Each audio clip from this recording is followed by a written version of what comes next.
والصلاة والسلام على أشرف الأنبياء والمرسلين حبيبنا ونبينا محمد صلى الله عليه وسلم وعلى آله وصحبه وسلم تسليما كثيرا إلى يوم الدين. أما بعد، اللهم لا سهل إلا ما جعلته سهلا وأنت تجعل الحزن إذا شئت سهلا. رب اشرح لي صدري ويسر لي أمري واحلل عقدة من لساني يفقه قولي. اللهم إنا نسألك علما نافعا ورزقا طيبا وعملا متقبلا. اللهم علمنا ما ينفعنا وانفعنا بما علمتنا وزدنا علما يا رب العالمين. اللهم اهدنا وأهلنا وقومنا إلى صراطك المستقيم. اللهم أصلح لنا شأننا كله ولا تكلنا إلى أنفسنا طرفة أعين ولا حول ولا قوة إلا بالله. أما بعد، Ikhwani wa akhwati fid din, a'azzani Allah wa iyyakum. Pertama-tama mari kita memanjatkan puji dan syukur kepada Allah Subhanahu wa taala yang telah memberikan kepada kita semua limpahan nikmat dan karunia-Nya, wabil khusus nikmatul iman wa nikmatul Islam, nikmat kesehatan dan nikmat kesempatan, sehingga dengan izin Allah Subhanahu wa taala kita bisa berkumpul dalam rangka untuk mempelajari ilmu agama Allah Subhanahu wa taala, yang mana ilmu agama ini adalah barometer keselamatan kita di dunia dan di akhirat. Oleh karenanya maka ya jangan sampai kita kotori nikmat yang terbesar ini dengan hal-hal yang bisa menodainya atau bahkan bisa meluluhlantakannya atau menghilangkannya, baik itu dari noda-noda syirik, baik itu dari noda bid'ah atau amal maksiat sekecil apapun juga. Dan kita berharap kepada Allah Azza wa Jalla apa yang kita lakukan ini mudah-mudahan masuk dalam hadis Nabi sallallahu alaihi wasallam, man yuridillahu bihi khairan yufaqihu fid din. Barang siapa yang dikehendaki baik oleh Allah, maka Allah akan fahamkan urusan agamanya. Kata para ulama, di antara tanda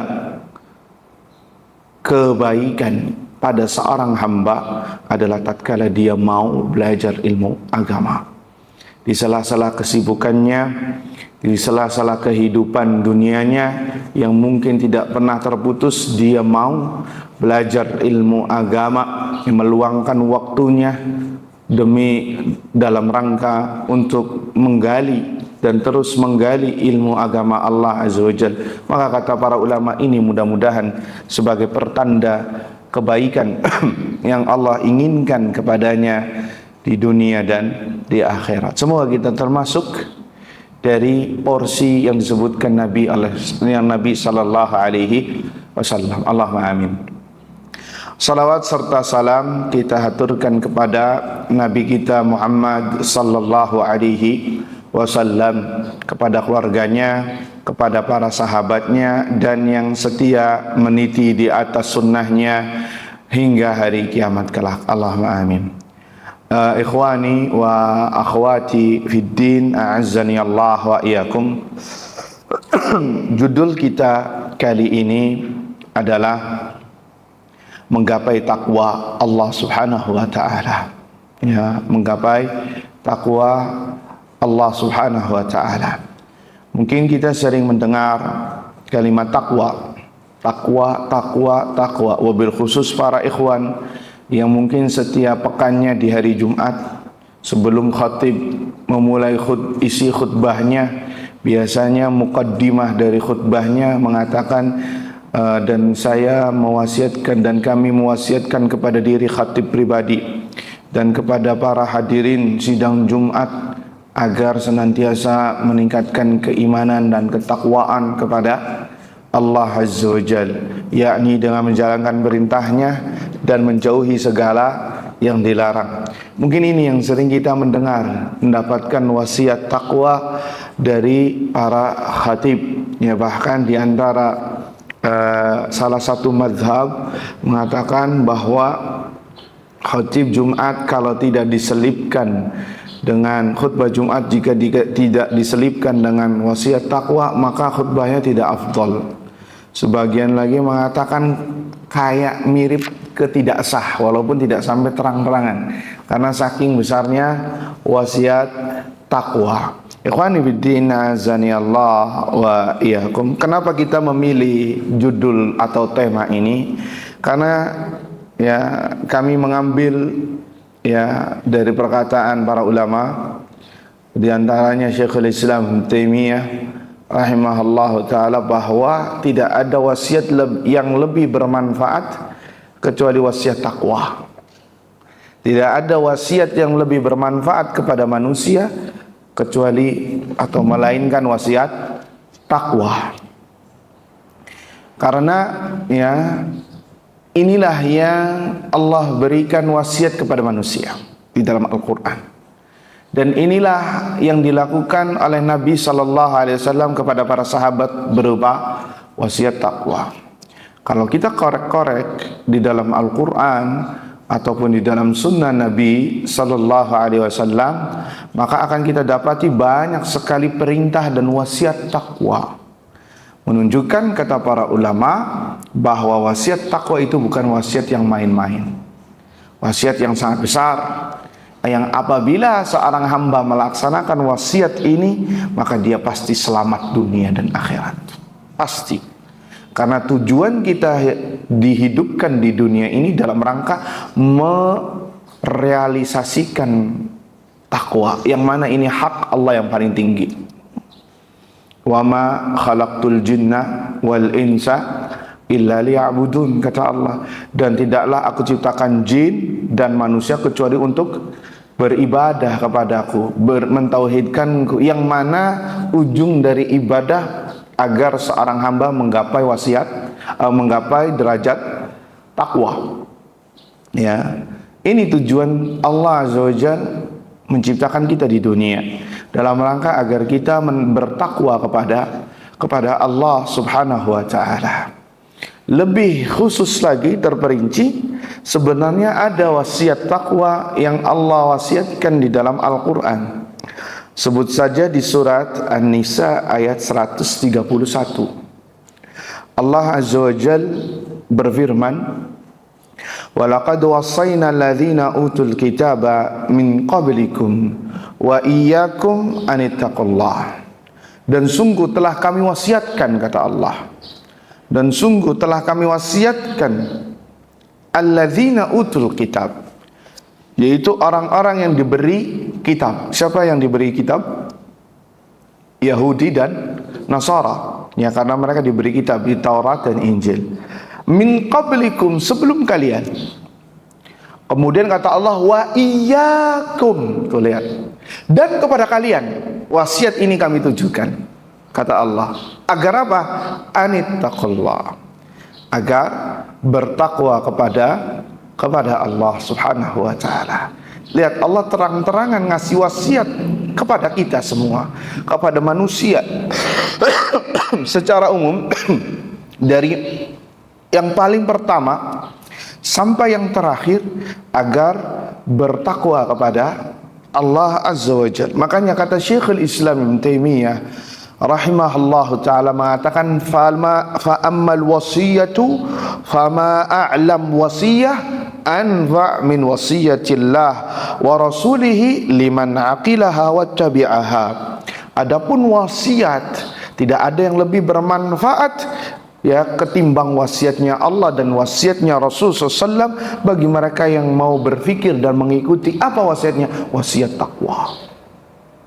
Dan banyak diredaksi di dalam hadis Nabi SAW yang agar kita bertakwa kepada Allah. Contohnya hadis Mu'adz, ittaqillaha haitsuma kunta.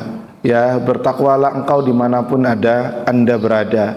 Kemudian hadis Irbad ibn Sariyah, usikum bittaqwa was-sam'i wat ta'ah, aku wasiatkan kalian agar bertakwa dan mendengar serta taat kepada pemimpin. Tuh lihat, ini wasiat Allah dan Rasulnya alaihi salatu wassalam. Bahkan kalau kita perinci, ya, di dalam Al-Quran Allah ngasih wasiat ini ke semua manusia, lapisan manusia, dari secara umum sampai secara khusus, semuanya wasiat takwa.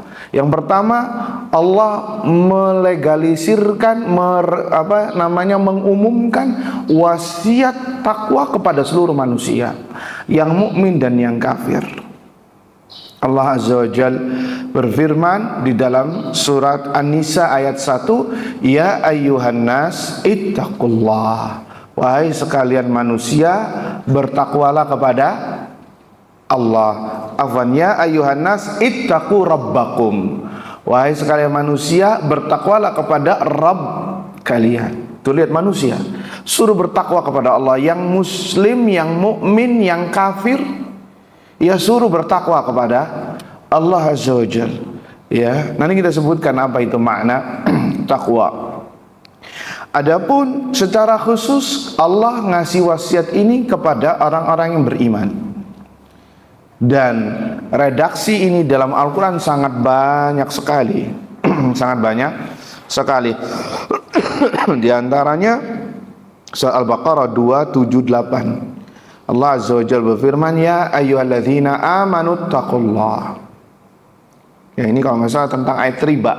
Ya ayyuhalladzina amanu taqullah. Dalam Ali Imran, ya ayyuhalladzina amanu taqullaha haqqa tuqatih. Dalam surat Al-Ahzab ayat terakhir, ya ayyuhalladzina amanu taqullaha wa qulu qawlan sadida. Sangat banyak sekali wasiat takwa yang Allah selipkan kepada orang-orang beriman dari manusia secara umum, kemudian orang-orang yang beriman wasiat takwa, kemudian Allah spesifik lagi kepada Nabi, ya, pada Nabi. Padahal Nabi adalah orang yang paling bertakwa kepada Allah Azza wa Jalla. Walaupun demikian Allah ngasih wasiat kepada Nabi agar bertakwa dalam surat Al-Ahzab ayat 1. Allah Azza wa Jalla berfirman, ya ayyuhan nabiyyut taqillah, wahai Nabi, bertakwalah engkau kepada Allah Azza wa Jalla. Sehingga kalau ada seseorang yang memberi nasihat kepada kita agar bertakwa, ya terima, karena ini nasihat yang paling berharga yang dibutuhkan oleh seorang muslim, seorang mukmin, ya, seorang mukmin.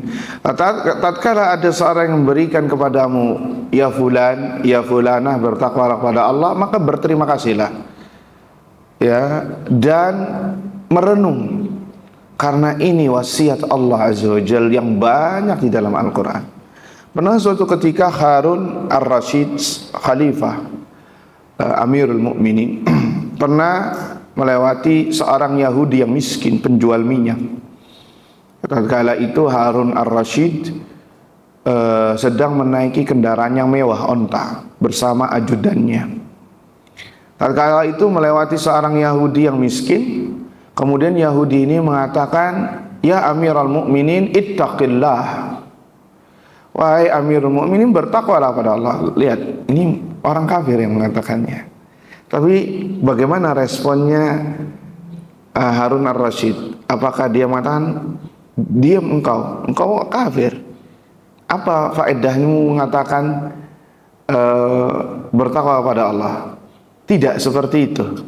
Tapi yang dilakukan oleh Harun Ar-Rasyid rahimahullah, beliau ketika mendengar kalimat ini, beliau turun dari kendaraannya, kemudian sujud di atas tanah kepada Allah Azza wa Jalla. Sujud kepada Allah dengan sangat khusyuk, dengan sangat takut kepada Allah. Kemudian memerintahkan ajudannya agar memenuhi kebutuhan orang Yahudi ini yang miskin. Maka para ajudannya pun bingung. Ya Amirul Mukminin, kenapa ente kok kayak sungkan sekali sama Yahudi ini? Dia orang kafir. Kenapa ente kayak begitu nurut sekali? Maka beliau ngasih alasan dan mengutip firman Allah di dalam surat Al-Baqarah, wa idza qila lahu ittaqillaha akhadhathu al-'izzatu bil itsm fahasbuhu jahannam wa la bi'sal mihad. Dan apabila dikatakan kepadanya bertakwalah kepada Allah, maka bangkitlah kesombongannya sehingga membuat dia bermaksiat, melakukan perbuatan dosa. Maka kata Allah, fahasbuhu jahannam, maka cukuplah bagi dia tempatnya di neraka, wala bi'sal mihad, dan neraka adalah tempat seburuk-buruknya kembali. Maka kata Amirul Mukminin Harun Ar-Rasyid, dan saya khawatir tatkala saya tidak mendengar wasiat ini, walaupun ini dari orang Yahudi yang kafir, saya masuk ke dalam ayat ini. Allahu Akbar. Tuh lihat begitu takutnya beliau terhadap wasiat takwa, walaupun yang melontarkannya adalah orang kafir. Nah, bagaimana lagi dengan sesama kita kaum muslimin? Ya, maka apabila ada yang mengatakan kepada kita bertakwalah kepada Allah Azza wa Jalla, maka berterima kasih. Ya, renungi kalimat itu sebagai bentuk teguran untuk kita semua agar kita selalu bertakwa kepada Allah Subhanahu wa taala. Ikhwani fiddin, azani Allah wa iyyakum.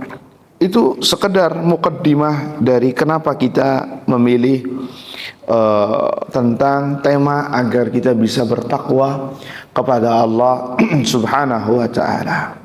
Kemudian ayuhal ikhwah, apa sih makna takwa yang sebenarnya? Kita harus kenali hakikat itu sendiri agar kita bisa mengetahui yang sebenarnya dan bisa mengamalkannya. Karena sesuai dengan peribahasa bahasa Indonesia ya, dan ini maknanya benar. Tak kenal maka tak sayang, ya. Kenali dulu maka engkau akan mencintai dan akan menemukan berharganya kalimat tersebut, sesuatu tersebut. Ya sama kita kalau di jalan ya, kalau ketemu orang yang kita nggak tahu atau hanya sekedar kenal saja, mungkin kita akan mengatakan say hello saja, artinya assalamualaikum, waalaikumsalam. Tapi berbeda tatkala Anda ketemu dengan orang yang lama, yang sudah kenal dekat, ya, kenal dekat, dia tahu antum dan antum tahu dia. Pasti tatkala bertemu tidak hanya sekedar say hello, assalamualaikum, waalaikumsalam. Mungkin antum akan turun dari kendaraan, ya, kemudian berhenti, kemudian menghampiri dia, salaman, ya, mungkin berpelukan cipika-cipiki, menanyakan kabar semuanya. Kenapa? Karena antum tahu dengan dia dan dia pun tahu dengan antum. Kenapa? Karena antum tahu dia. Ini tak kenal maka tak sayang. Maka harus kita ketahui dulu hakikat sesuatu sehingga kita tidak salah kaprah untuk mengamalkannya. Baik. Banyak sekali sebenarnya definisi takwa yang disebutkan oleh para ulama, baik ulama terdahulu ataupun ulama muasir yang zaman sekarang. Akan tetapi banyak dari para ulama yang mencukupkan makna takwa yang disebutkan oleh Talq ibn Habib rahimahullahu ta'ala, seorang tabi'in yang masyhur, yang terkenal. Talq ibn Habib yang mendefinisikan hakikat takwa. Kata beliau bahwa hakikat takwa adalah an ta'mala bi ta'atillah ala nurin minallah tarju thawaballah wa an tatruka ma'siyatallah ala nurin minallah takhafu iqaballah. Kata Talq ibn Habib rahimahullahu ta'ala mengatakan, takwa adalah engkau mengamalkan ketaatan kepada Allah subhanahu wa ta'ala di atas cahaya dari Allah subhanahu wa ta'ala dalam rangka untuk mengharapkan pahala Allah subhanahu wa ta'ala. wa anta tatruka maksiat Allah, dan engkau juga meninggalkan maksiat Allah azza wa jal. Al-awamir, perintah Allah. Yang pertama adalah kewajiban. Yang paling pertama sekali adalah yang harus dinomorsatukan adalah kewajiban. Karena kewajiban adalah hal yang paling dicintai oleh Allah Subhanahu wa ta'ala. Ya, hal yang paling dicintai oleh Allah adalah kewajiban. Dan tidak ada yang mengalahkan amalan melebihi amalan yang wajib. Sebagaimana hadis qudsi, Allah Azza wa Jalla berfirman, ya, dan senantiasa seorang hamba mengamalkan amalan yang aku wajibkan itu lebih aku kecintai, ya, dan senantiasa seorang hamba mendekatkan diri dengan amalan yang diwajibkan, itulah yang aku cintai. Atau kama qala Nabi sallallahu alaihi wasallam tentang firman Allah di dalam hadis qudsi.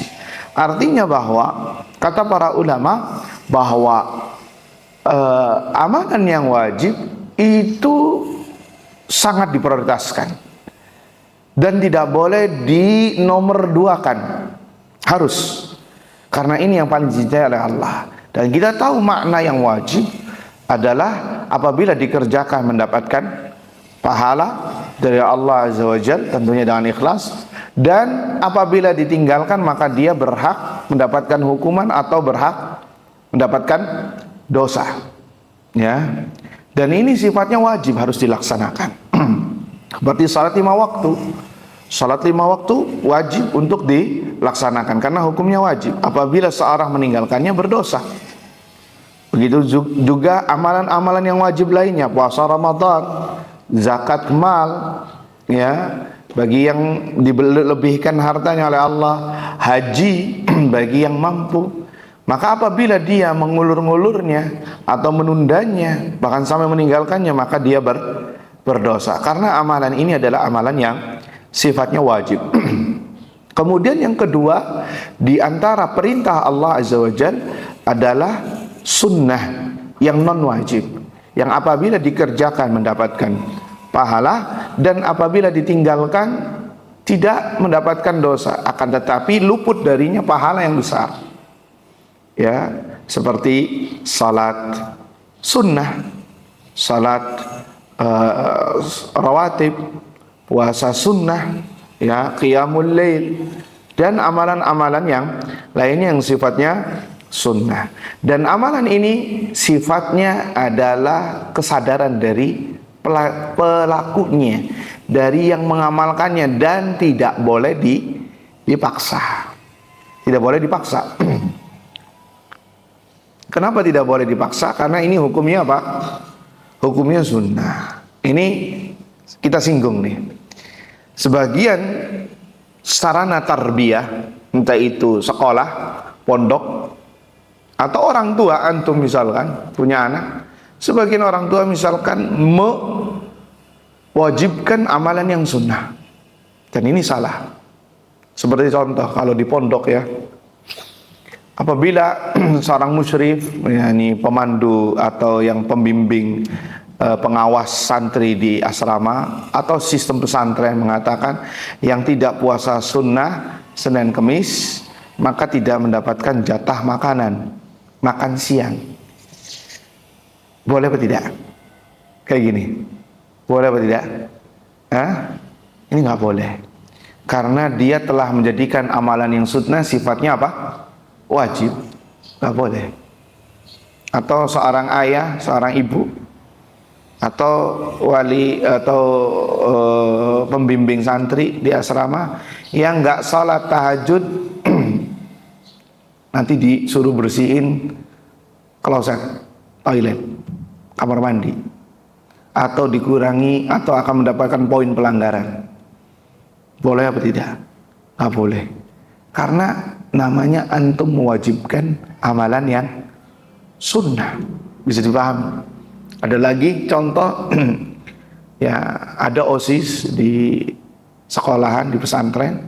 Setiap setelah selesai salat zuhur, misalkan dia memantau dan mengatakan, ayo salat sunnah ba'diyah zuhur. Akhirnya santri semua berdiri, yang nggak salat maka mendapatkan poin. Maka yang seperti ini haram, tidak diperbolehkan. Karena apa? Karena ini amalannya apa? Amalannya sunnah, bukan amalan yang wajib. Walaupun atas nama tarbiyah, Ustadz dalam rangka supaya mereka terbiasa, kan kayak gitu kan dalilnya. Dalihnya mereka, ya Ustadz agar mereka terbiasa. Siapa yang lebih paham tentang agama ini? Anda para Rasulullah sallallahu alaihi wasallam. Wa khairul hadi hadi Muhammadin sallallahu alaihi wasallam, dan sebaik-baik petunjuk adalah petunjuk Nabi sallallahu alaihi wasallam. Apakah pernah ada dalam riwayat bahwasannya Nabi sallallahu alaihi wasallam memaksa sahabat melakukan amalan sunnah? Ada apa tidak? Gak ada. Semua hadis-hadis yang berbicara amalan sunnah itu semuanya targhib. Apa itu targhib? Motivasi. Dan tidak ada unsur paksaan. Yang unsur paksaan itu adalah meninggalkan yang haram atau melaksanakan yang wajib. Itu yang harus dipaksa. Contohnya, Nabi sempat mengancam orang yang tidak hadir salat jamaah bagi laki-laki, karena salat jamaah kita mengambil pendapat yang rajihnya adalah bahwasanya wajib bagi laki-laki, fardhu ain. Ya, terbukti banyak hadis-hadis yang mengancam Nabi ingin membakar rumah-rumah yang tidak hadir salat jamaah bagi laki-laki. Tapi itu tidak dilakukan oleh beliau sallallahu alaihi wasallam. Kenapa? Karena di sana ada yang tidak diwajibkan salat berjamaah di rumah tersebut. Itu ada perempuan, ada anak-anak. Iya atau tidak? Ya, maka yang seperti ini ya adalah hukumnya wajib. Sehingga tidak boleh kita memaksakan amalan yang sunnah kecuali yang wajib. Anda memaksa anak Anda ketika sudah berumur balik untuk sholat di masjid, wajib apa tidak? Wajib. Tapi kalau sebelum balik maka tidak wajib, bahkan bisa berdosa kalau anaknya tidak mau, karena baru sekedar perintah tanpa menghukum. Karena Nabi mengatakan muru abna'akum bis salati wa hum abna'u sab'i sinin. Suruh anakmu untuk salat ya ketika umur berapa? Umur 7. Disuruh perintahkan saja. Mau salat mau tidak, yang penting disuruh. Kemudian baru dipukul itu mendapatkan hukuman tatkala berumur berapa? 10. Wadribu 'alaiha wa hum abna'u asyri sinin. Ya, dan pukullah mereka karena tidak salat ketika berumur 10. Sehingga termasuk kesalahan orang tua membawa anaknya ke masjid ya dan mengganggu, padahal anaknya belum berumur 7 tahun. Di bawah umur 7 tahun dibawa. Kalau anaknya diem nurut tak masalah, itu nggak tarbiyah, boleh, dan itu orang tua mendapatkan pahala. Tapi yang terjadi ya di lapangan, kalau bahasa sekarangnya survei membuktikan ya, yang terjadi adalah keributan, kegaduhan, sehingga jamaah tidak nyaman terhadap anak-anak mereka yang ribut, bahkan akhirnya merusak wibawa masjid. Anak-anak teriak, nangis, ya lari-lari, main petak umpet. Dan itu terlihat biasanya kalau lagi sholat tarawih, ya sangat banyak sekali. Dan ini tidak dibolehkan, kecuali kalau anaknya nurut. Anaknya nurut, anaknya diam, ya sholat bareng bersama orang tuanya atau yang membawanya, maka baginya pahala, dan itu tarbiyah. Tapi kalau anaknya tidak nurut, maka wajib bagi dia tidak membawanya, karena bisa berdosa. Ya, bahkan bisa kategori memotong shaf. Saya dapat faedah dari beberapa dosen mengatakan ada sebuah hadis yang mengatakan man wasala shaffan wasalahullah wa man qata'a shaffan qata'ahullah. barang siapa yang menyambung shaf maka Allah akan sambung dia, dan barang siapa yang memutus shaf maka Allah akan putus dia. Banyak makna putus di sini, yakni putus dari pahala, putus dari fadilah Allah Azza wa Jalla. Di antara makna putus di sini, dia membawa anaknya dan kemudian memasukkan anaknya ke sholat. Dan yang kebanyakan orang membawa anaknya itu biasanya sholatnya jadi softnya nggak nyambung. Kenapa? Anaknya keluar masuk, atau anaknya tidur, sehingga apa? Ada celah di dalam softnya tadi. Maka yang seperti ini masuk dalam kategori memutus soft. Atau dia misalnya naro barang, ya, tas misalkan, taruh di sampingnya dia ketika sholat di soft. Akhirnya orang ingin menyambung softnya kesusahan. Ini juga masuk kena ancaman hadis Nabi Sallallahu Alaihi Wasallam, wa man qata'a saffan qata'ahu Allah. Dan barang siapa yang memutus shaf maka Allah akan putus dia. Jadi ini penting bagi kita. Kembali lagi pembahasan bahwa yang amalan sunnah itu sifatnya hanyalah targhib, yakni motivasi. Tidak boleh diancam karena meninggalkannya atau memaksanya, apapun alasannya. Semuanya hanya murni yakni nasihat. Kalau antum ingin menasehati silakan, ya, sebutkan dalil-dalilnya bahwasanya barang siapa yang sholat 12 rakaat maka Allah akan bangun rumahnya di surga. Silakan, itu semua apa? Targhib. Ya, lihat hadis-hadis tentang qiyamul lail, itu semuanya targhib, motivasi. Allah turun ke langit dunia, kemudian Allah berfirman, barang siapa yang berdoa kepadaku kan kubulkan, barang siapa yang meminta kepadaku kan kuberi, dan barang siapa yang beristighfar kepadaku kan ku ampuni. Ini semua targhib, tidak ada unsur apa? Paksaan. Baik, kembali lagi ke pembahasan yang disebutkan oleh Talq Ibn Habib rahimahullahu ta'ala, bahwa hakikat taqwa anta amala bi ta'atillah, engkau mengamalkan ketaatan kepada Allah, yakni perintah-perintah Allah Subhanahu wa taala, ala nurin minallah, di atas cahaya Allah Subhanahu wa taala, yakni di atas dalil, ya, berdasarkan dalil dari Al-Quran dan Sunnah Nabi Sallallahu Alaihi Wasallam. Kenapa disebutkan dengan dalil dengan cahaya? Karena dalil wahyu dari Allah Subhanahu wa Ta'ala, ya, dan wahyu adalah nur, cahaya bagi hati seorang hamba.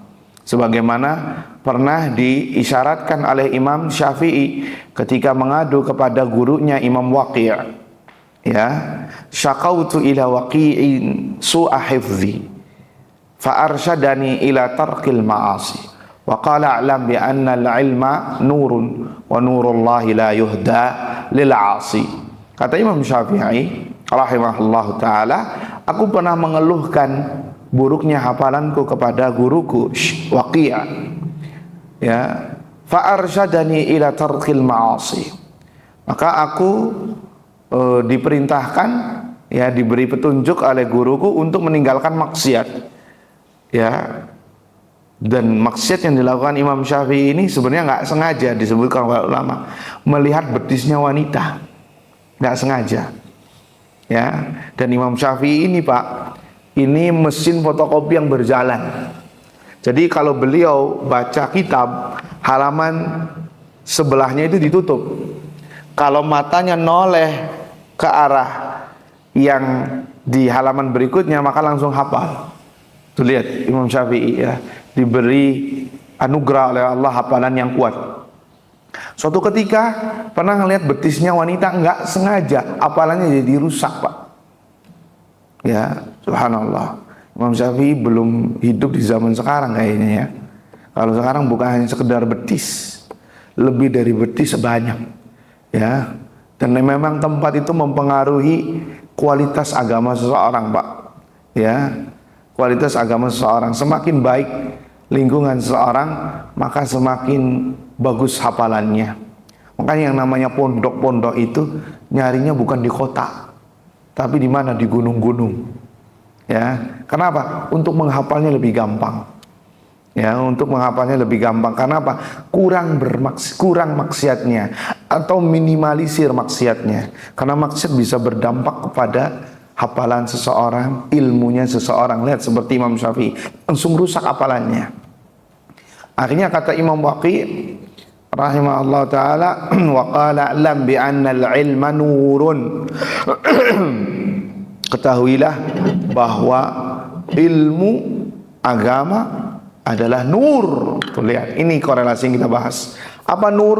Cahaya.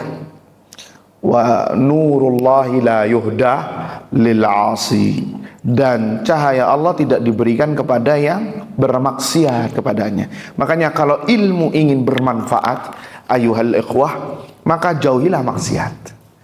Ya, berapa banyak kita tahu dalil, berapa banyak kita tahu hukumnya, ini sunnah, ini bid'ah, ini wajib, ya, ini tauhid, ini syirik, ini yang diharamkan, ini yang dihalalkan, ini yang dicintai, ini yang dibenci. Tapi karena pengaruh maksiat terkadang tidak bermanfaat, sehingga kita labrak. Nah, kalau ilmu ingin bermanfaat, maka jauhi yang namanya maksiat, maka akan diberikan. Karena hati ini bagaikan bejana. Kalau bejananya kotor, ya, air yang akan dimasukkan air yang bersih pun, maka airnya akan menjadi keruh, akan menjadi kotor.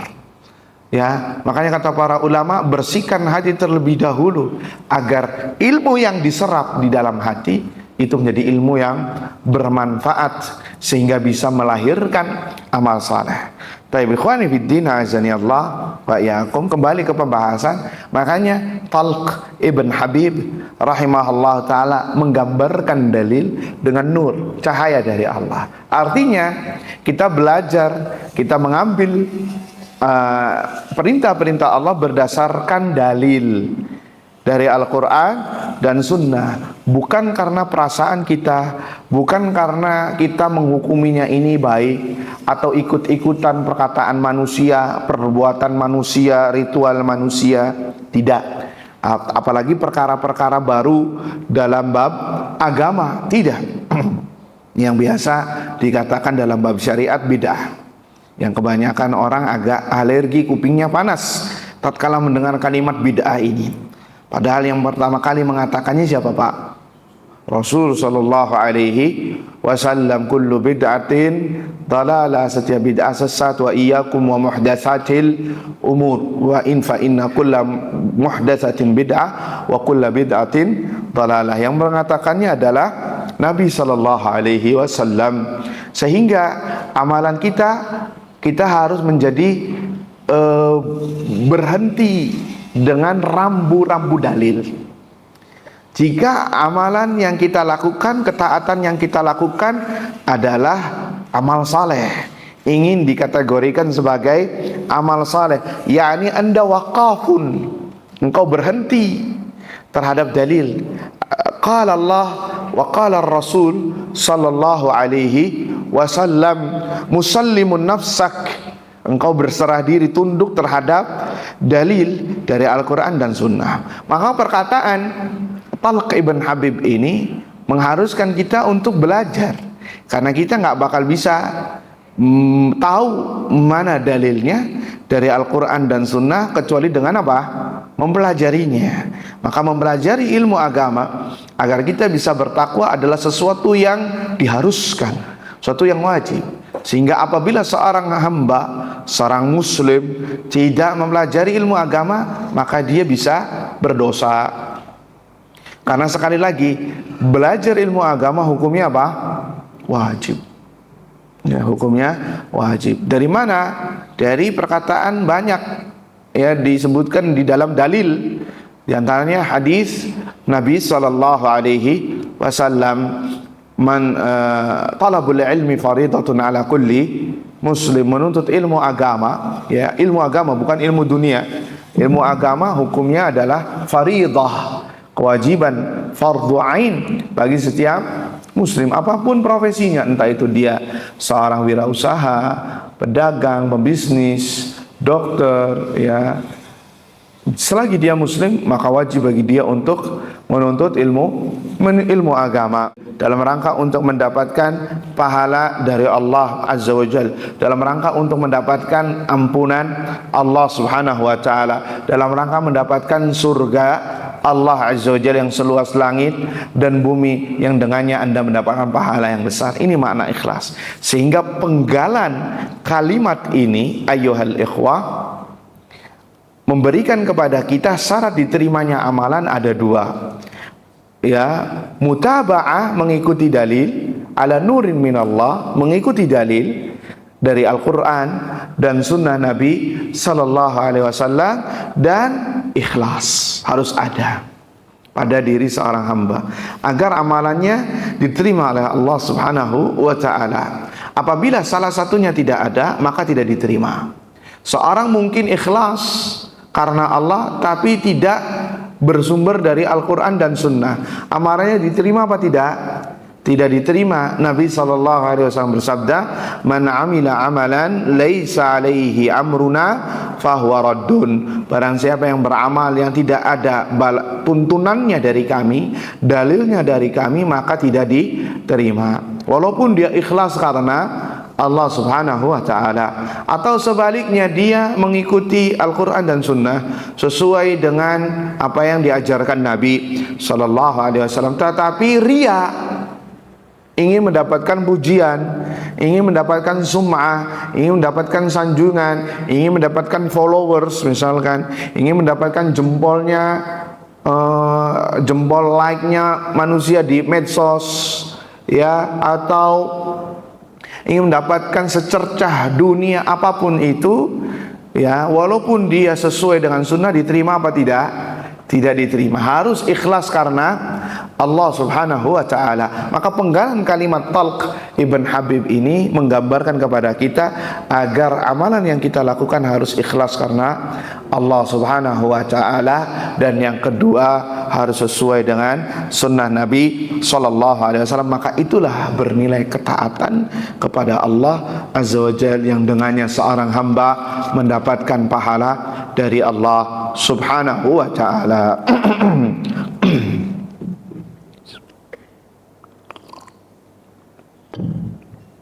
Kemudian kita lanjutkan penggalan berikutnya, wa anta turuka maksiat Allah. Di antara makna hakikat takwa disebutkan oleh Talq Ibn Habib rahimahullahu ta'ala adalah engkau meninggalkan maksiat Allah Azza wa Jalla, yakni engkau menjauhi apa-apa yang Allah larang, apa-apa yang Allah larang. Dan larangan Allah terbagi menjadi dua. Ada larangan yang bersifat ilzam, wajib untuk dijauhi, yaitu haram. Haram adalah apa yang syariat larang ala sabilil ilzam, yang mana dituntut antum untuk menjauhinya, dituntut untuk menjauhinya. Sehingga apabila Anda menjauhi larangan Allah ini yang sifatnya haram, maka mendapatkan pahala. Dan apabila meninggalkannya dan apabila melaksanakannya, apabila Anda menjauhi larangan Allah yang haram ini, maka akan mendapatkan pahala. Dan apabila melaksanakannya, berdosa serta berhak mendapatkan hukuman. Mendapatkan hukuman. Engkau meninggalkan larangan Allah yang haram ini mendapatkan pahala. Kapan itu mendapatkan pahala? Tatkala ada sebab-sebabnya yang mengantarkan antum untuk melaksanakannya, akan tetapi Anda menahan diri. Menahan diri untuk tidak mengamalkannya. Maka disitulah pahala mengalir untuk Anda. Bukan maksud dari yang kita bahas Anda meninggalkan haram setiap hari, apakah Anda mendapatkan pahala? Bukan itu. Sebagai contoh, zina. Na'udzubillahi minaz zina. Kita berlindung kepada Allah dari dosa yang nista ini. Setiap hari kita meninggalkan zina, iya apa tidak? Apakah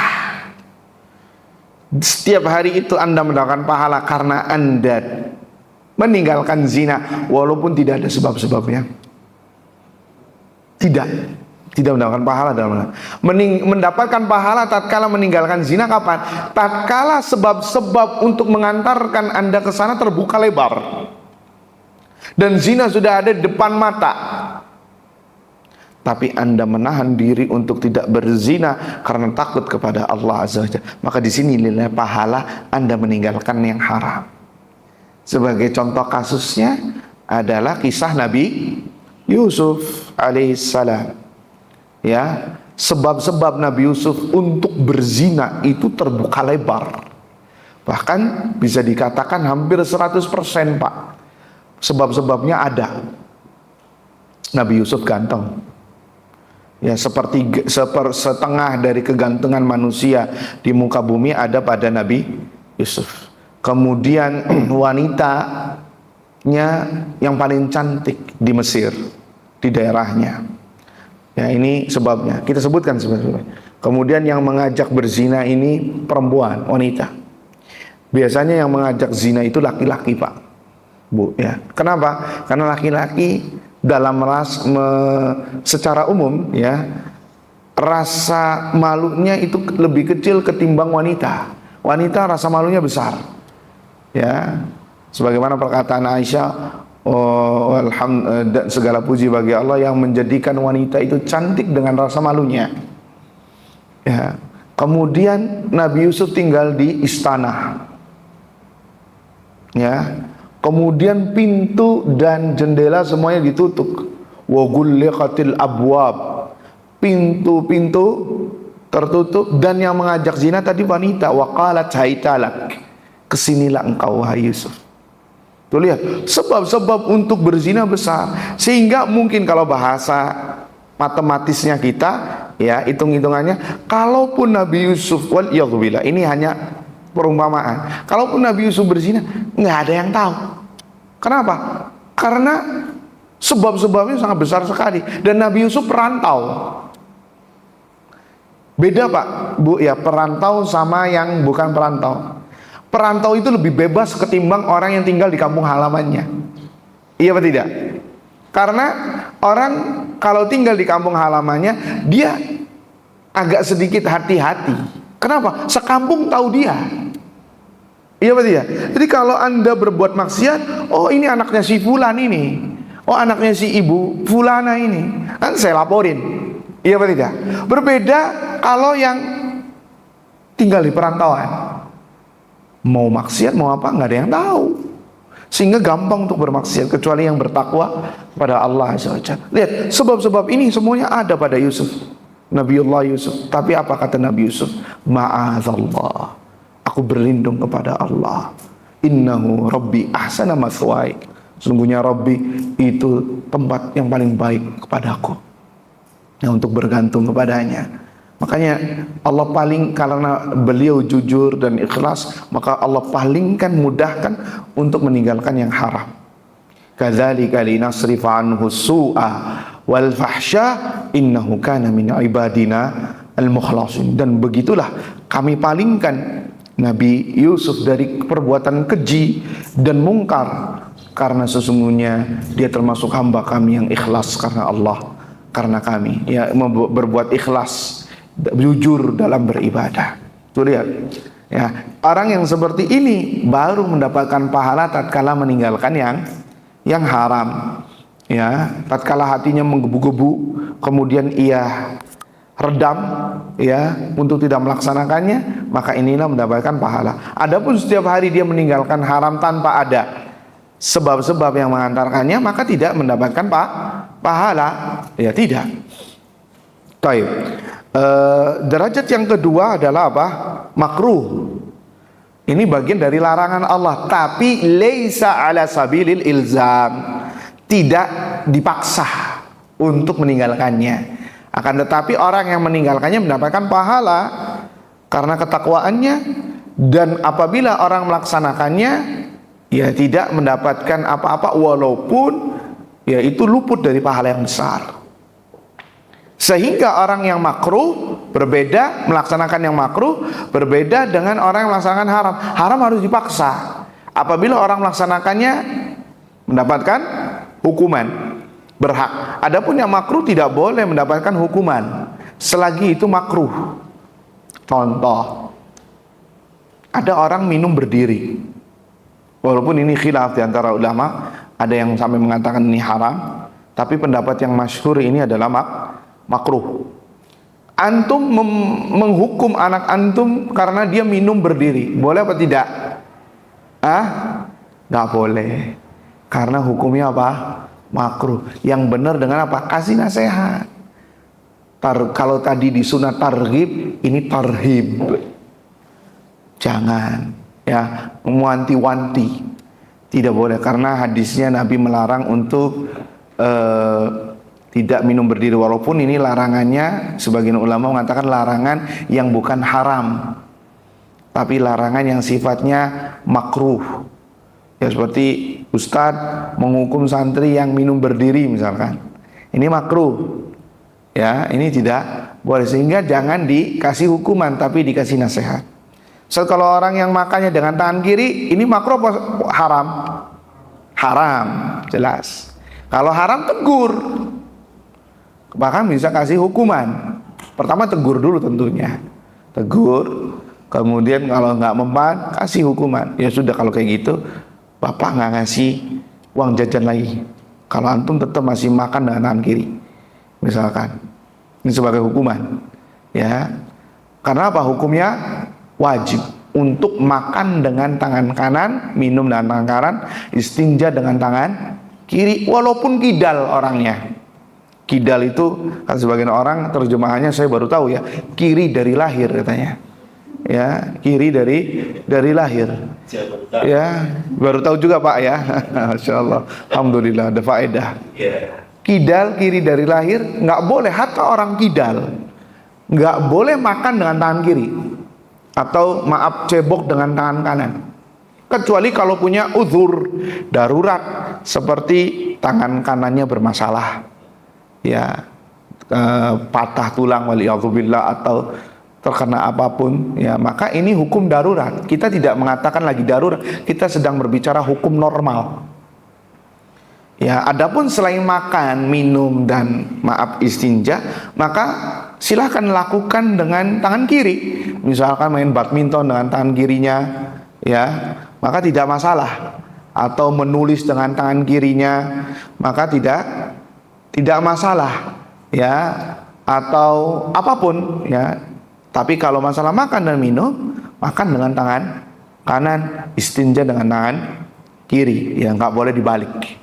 Karena ini hukumnya adalah wajib harus dilaksanakan, dan ada larangan tegas dari Nabi SAW. Makanlah dengan tangan kananmu dan jangan makan dengan tangan kirimu, karena setan makan dengan tangan kirinya. Ya, makan dengan tangan kirinya. Kemudian kata Talq ibn Habib rahimahullah ta'ala, kita peringkas ya karena waktunya sudah hampir 1 jam. Ala nurin minallah, di atas cahaya Allah. Seperti halnya hal yang diperintahkan harus berdasarkan dalil, maka hal yang haram pun atau yang sifatnya larangan harus berdasarkan dalil, bukan karena sifat ekstremis kita, bukan karena sikap kehati-hatian kita sampai bablas offset, nggak boleh.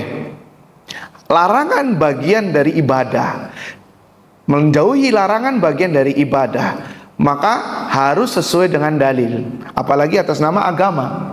Larangan di sini larangan atas nama agama, bukan larangan dokter, bukan larangan orang lagi diet nggak mau makan nasi, itu bukan atas nama agama kan. Kita berbicara atas nama agama. Kalau atas nama agama harus sesuai dengan apa? Dalil dari Al-Quran dan sunnah Nabi SAW. Bukan tasyaddud, sikap kerasnya kita, ya, bukan sampai mengharamkan apa yang sampai Allah halalkan. Sebagian orang, saya nggak mau makan tempe. Kenapa? Nggak ada dalilnya dalam Al-Quran sunnah. Ya, saya nggak mau makan nasi. Ya karena nggak ada dalilnya. Ini orang sifat bablas, jahil. Karena mengharamkan harus ada dalilnya. Dan kalau ada seorang yang mengharamkan yang Allah halalkan, ini namanya membuat syariat baru. Dan yang namanya syariat adalah hak prerogatif Allah Azza wa Jalla. Bahkan Nabi pun nggak boleh membuat syariat. Nabi nggak boleh. Bukan kapasitasnya Nabi. Nabi hanya mubaligh, menyampaikan apa yang Allah syariatkan kepada Nabi SAW. Makanya Allah mengatakan, ya ayyuhan nabiyyu balligh ma unzila min rabbik. Wahai Nabi, sampaikan apa yang Allah turunkan kepadamu. Bukan mengatakan ya ayyuhan nabi syarri', kasih syariat. Tidak. Bisa dipahami. Ya, dan ayat lain mengatakan wa ma yantiqu 'anil hawa in huwa illa wahyun yuha. Dan di dalam Nabi berbicara dari hawa nafsunya, dari kehendaknya Nabi. Tidak. Ya, tapi dari wahyu. Artinya apa kata wahyu itu yang disampaikan Nabi Shallallahu Alaihi Wasallam. Sebagian orang ada yang sampai nggak mau, misalkan ketika safar nggak mau qashar, nggak mau jamak qashar, nggak sampai ke level kayak seakan-akan haram. Nggak, anak nggak mau. Padahal ini yang diperintahkan. Ini nggak boleh. Ini ekstremis namanya. Ya, ini ekstremis. Sebagian orang ada misalkan apa? Banyak sekali hal-hal yang sifatnya ekstremis yang padahal di dalam syariatnya diberi kelonggaran, sama dia dibikin susah. Ini hati-hati, bisa masuk ke dalam meninggalkan yang dianggap haram padahal tidak ada dalilnya dari Al-Quran dan Sunnah. Hati-hati. Maka dalam masalah meninggalkan yang haram harus sesuai apa? Dalil dari Al-Quran dan Sunnah Nabi Sallallahu Alaihi Wasallam. Takhafu iqaballah. Apa tujuan Anda meninggalkan yang haram? Dalam rangka menjauhi, dalam rangka untuk menghindar dari azab Allah. Artinya ini sama seperti yang perintah tarju thawaballah, engkau mengharap pahala Allah, yakni ikhlas. Harus ikhlas karena Allah Subhanahu wa taala. Ya. Kenapa Anda meninggalkan yang haram? Karena sebagian orang ada yang meninggalkan haram karena untuk menjaga image, menjaga marwah, menjaga muru'ah, menjaga nama baik. Padahal jiwanya dia meronta-ronta, nanti kalau nggak ada orang saya melakukan. Cuman karena saya dipandang oleh masyarakat, saya harus bersikap seperti ini. Maka ini tidak ikhlas. Ada unsur riya, ada unsur sum'ah. Karena menjauhi larangan adalah ibadah. Berbeda dengan sikapnya misalkan dia pejabat, nggak boleh melakukan ini dan itu yang sifatnya di luar konteks agama. Tapi kita berbicara konteks agama. Kenapa Anda meninggalkan ini? Karena agama yang memerintahkan, bukan karena manusia. Faham apa tidak? Sebagian orang ada yang meninggalkan haram karena supaya dibilang alim, supaya dibilang ini orang berilmu, ini orang abid yang beribadah, yang takut kepada Allah Subhanahu wa taala. Sehingga dia meninggalkan pahala tidak mendapatkan pahala, meninggalkan yang haram tidak mendapatkan pahala, disebabkan karena niatnya yang buruk. Karena Nabi Shallallahu Alaihi Wasallam mengatakan innamal a'malu binniyat wa innamal likulli imri'in ma nawa. Sesungguhnya amalan itu tergantung dari niatnya, dan seorang akan diganjar sesuai dengan apa yang ia niatkan. Jadi apa nih tujuan antum meninggalkan larangan? Karena Allah kan takut mendapatkan azab Allah atau tidak? Atau karena cuman hanya sekedar basa-basi, bermujamalah di hadapan manusia? Ini aluhal ikhwah, apabila dua poin ini dilakukan oleh manusia, maka itulah hakikat takwa. Engkau mengamalkan ketaatan pada Allah di atas cahaya Allah dalam rangka melaksanakan, dalam rangka mendapatkan pahala Allah. Ini satu. Kemudian engkau meninggalkan maksiat Allah di atas cahaya Allah dalam rangka menjauhi, khawatir terhadap azab Allah. Karena di antara efek maksiat adalah mengundang azab Allah turun. Ini yang seharusnya kita pahami. Maka apabila seorang mengamalkan ini, maka itulah takwa. Dan semoga kita semua orang-orang yang dihimpun oleh Allah termasuk orang yang bertakwa, mendapatkan gelar takwa di sisinya, bukan di hadapan manusia, tapi gelar takwa di sisi Allah Subhanahu wa ta'ala. Ustaz mau tanya, apa tanda bahwa kita itu dekat dengan Allah? Apakah dengan didatangkannya banyak ujian? Atau ketika kita selalu didatangkan banyak kemudahan di dunia?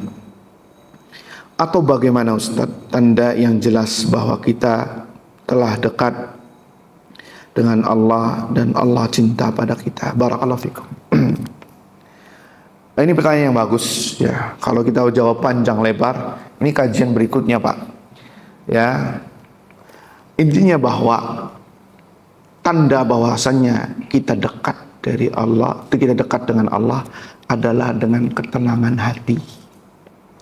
Tatkala Anda berada di dalam koridor yang benar, Anda menjalankan ketaatan kepada Allah dan menjauhi larangan Allah, maka apa efeknya? Hati menjadi tenang. Karena itu diantara bonus Anda bertakwa kepada Allah Azza wa Jalla. Adapun ujian ataupun nikmat itu bukan barometer. Bukan barometer. Bukan berarti orang yang bertakwa harus mendapatkan ujian. Orang yang bertakwa harus mendapatkan kenikmatan, kekayaan misalkan lah. Akan tetapi tempatnya di sini, karena takwa tempatnya di mana? Di hati. Karena kebaikan akan memberikan rasa tenang pada hati. Sehingga apabila Anda hatinya tidak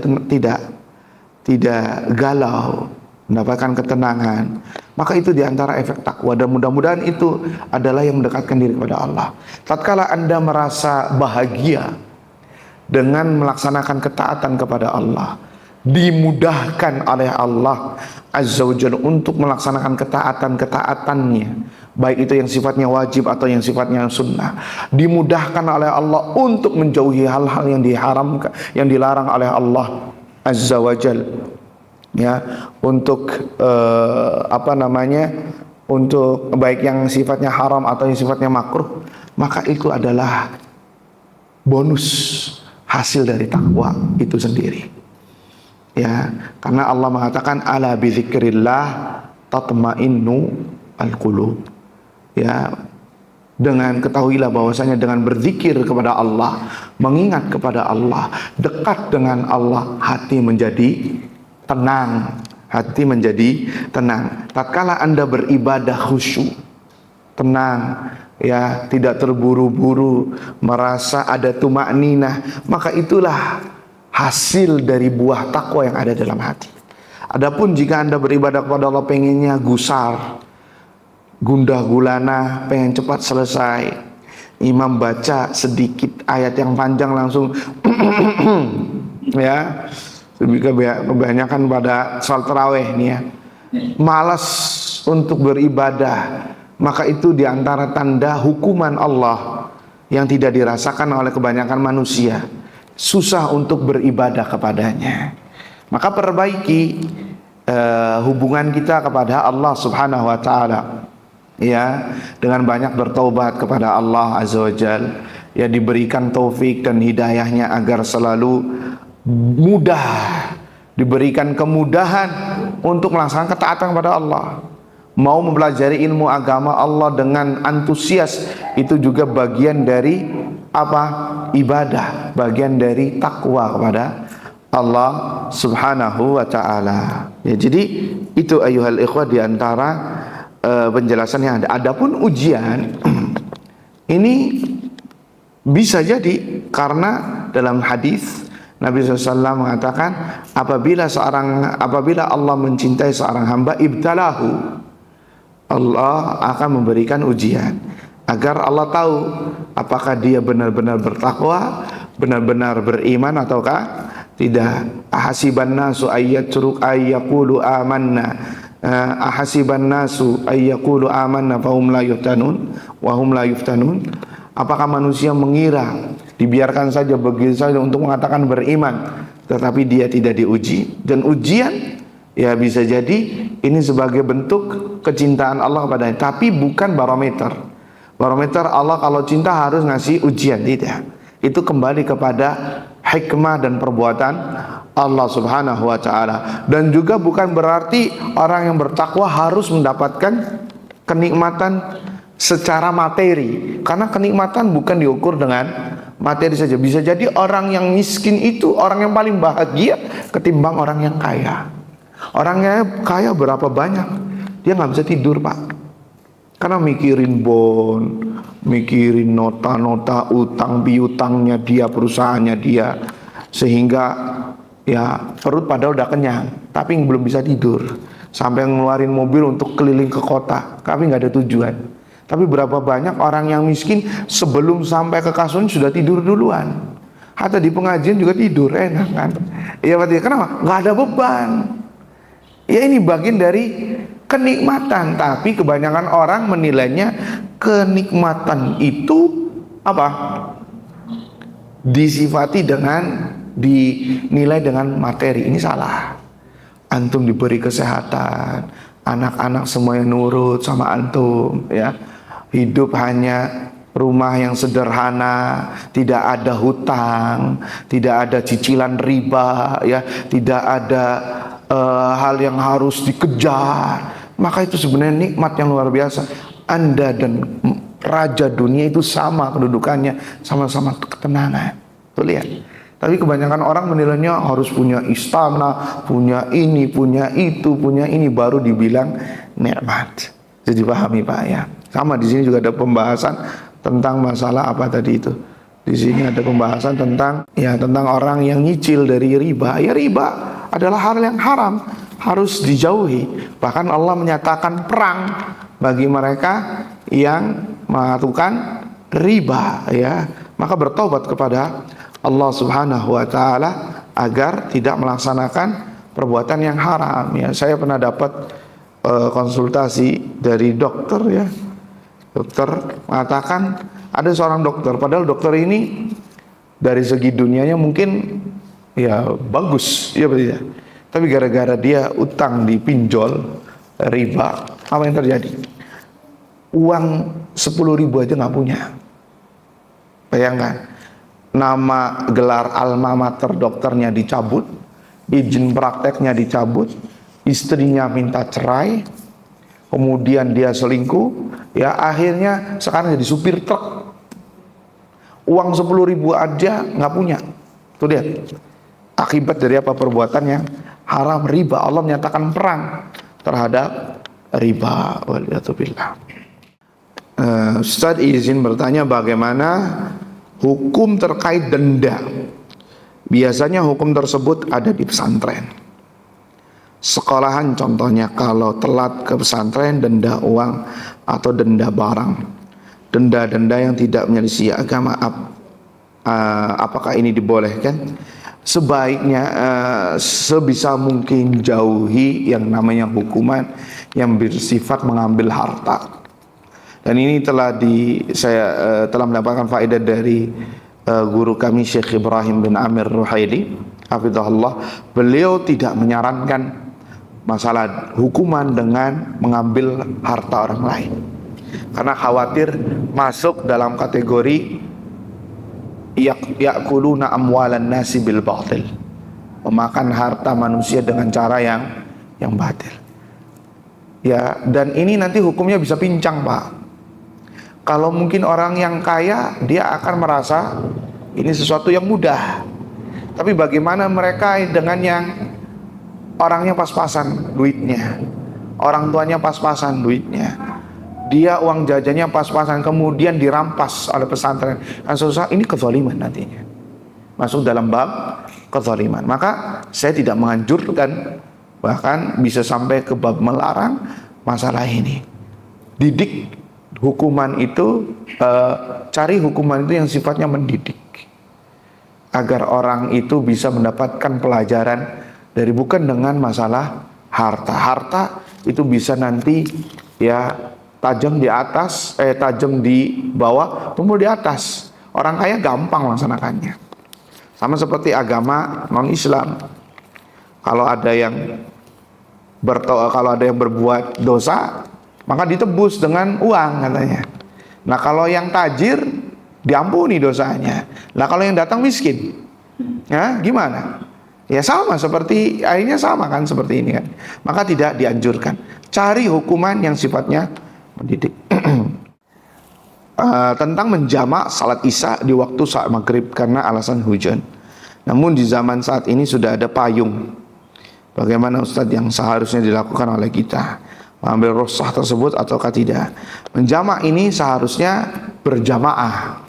Ya, kalau karena hujan. Ya, kami juga dulu waktu di pesantren menjamak salat zuhur dan asar di masjid berjamaah, ya, bersama imam, ya, dengan syarat hujannya yang besar, ya, hujannya besar dan tidak ada cara untuk bisa melakukan pergi ke masjid, dan boleh sekali-kali melaksanakannya. Tapi kalau setiap kali hujan kita menjamak, akhirnya nanti bisa menggampangkannya.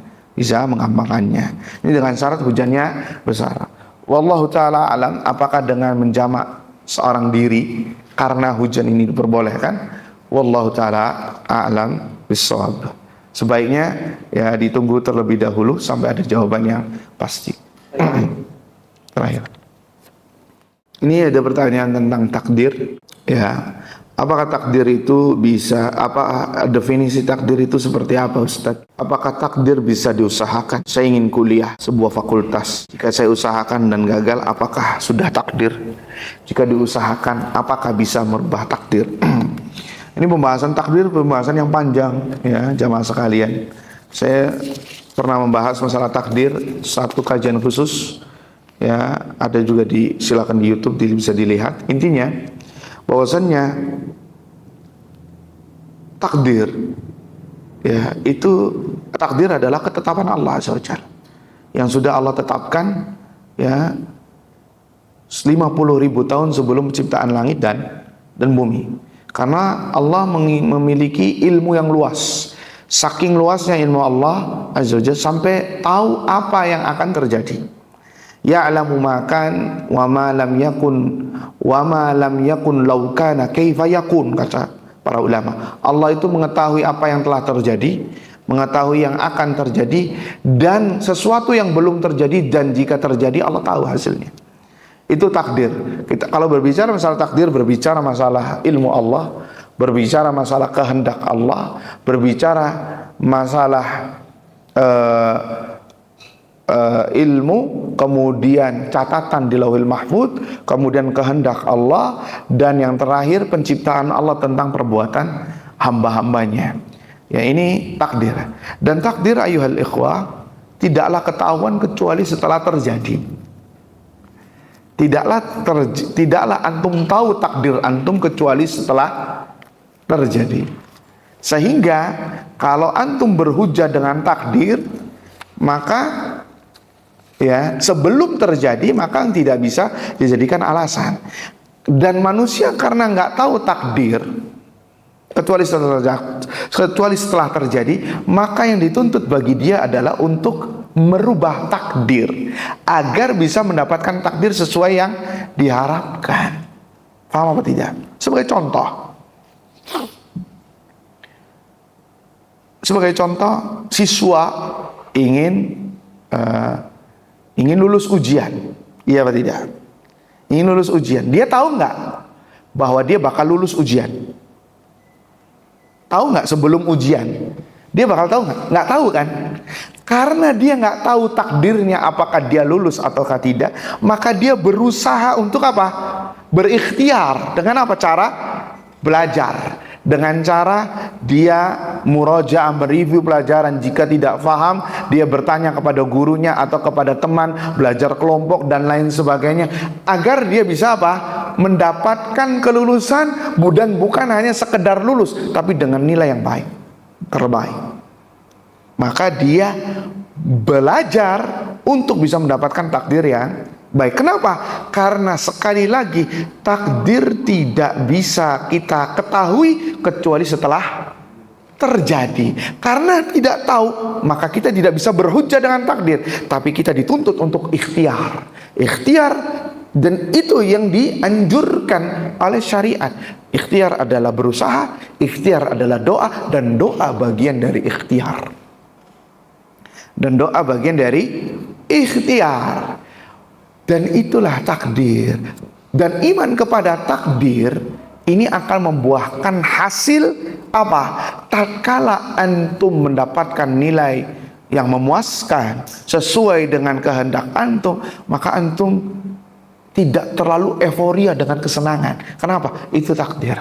Tatkala tidak sesuai dengan apa yang antum usahakan, antum inginkan, antum tidak banyak bersedih. Takdir tujuannya untuk ngerem, bukan untuk malah berpangku tangan. Ini kebanyakan orang salah memahami takdir. Makanya Nabi mengatakan apa? Ihris ala ma yanfa'uk wasta'in billah wala ta'jiz. Berusahalah apa-apa yang bisa mendatangkan manfaat untukmu, dan mintalah taufik, mintalah pertolongan dari Allah. Ini ikhtiar. Ikhtiar, berusaha untuk mendapatkan hal yang bermanfaat, kemudian berdoa, ikhtiar juga, kemudian wala ta'jiz, dan jangan malas. Ini juga ikhtiar. Jangan berpangku tangan, jangan pesimis. Lau asabaka syai'un yakrahuhu falyaqul qaddarallahu wa ma syaa fa'al. Kalau ada sesuatu yang tidak senang, maka katakanlah qaddarullah, ini sudah ditakdirkan. Nah, baru ini sudah kejadian. Ya, qadarullah, ini sudah ditakdirkan Allah. Wala taqulu lau, jangan mengatakan sekiranya, karena kalimat lau akan membuka celah syaitan kepada Anda, sehingga Anda menjadi sedih, pesimis. Jadi takdir bukan menjadikan kita pemalas, tidak mau berusaha lah. Iman kepada takdir membuat kita menjadi tenang dan damai. Semua apa yang ditakdirkan pasti itu yang terbaik, tapi bukan berarti kita diam. Makanya kalau ada seorang siswa ya yang tidak mau belajar, kemudian mengatakan saya takdirnya bakalan lulus, maka ini salah. Ya, maka ini salah. Ya, ini berbicara masalah takdir panjang lebar, Pak. Ya, bisa 1 jam lebih. Ya, intinya takdir bukan dalam rangka untuk membuat seorang menjadi pemalas, tidak, tapi justru untuk berusaha agar kita bisa memahami, karena takdir tidaklah ketahuan kecuali setelah terjadi. Karena kita nggak tahu, maka kita berusaha. Wallahu ta'ala a'lam bishawab.